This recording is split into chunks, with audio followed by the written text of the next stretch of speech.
Intramurals are a fun way to compete with and against your friends for bragging rights that any student can participate in. However, that's not the same story for athletes here on campus. Coach Ken Clay, head coach of the track team, made the decision this week to cancel the team's first event, the Kansas State Invite, because members of his team were found to be participating in intramural competition. We had an incident, and it involved a significant number of student athletes in our program after we established these guidelines. But we know it's in the best interest, because if you make bad choices, there has to be consequences. Otherwise, if there aren't repercussions, if there isn't that accountability, then you don't create the team culture and dynamic that you need to be successful.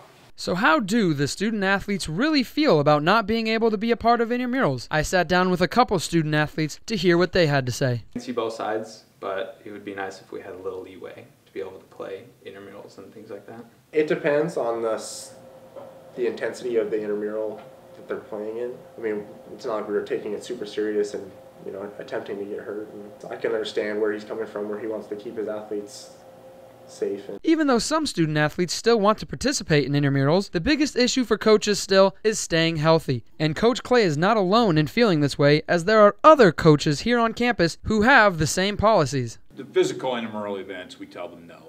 Now, I'm sure some sneak and play.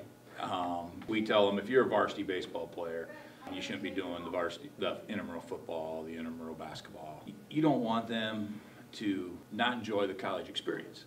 But there are other things that are part of the college experience besides intramurals, and when they make a commitment to the team, they understand they have to give up some of those things. For HC Media, I'm Colton Spearman.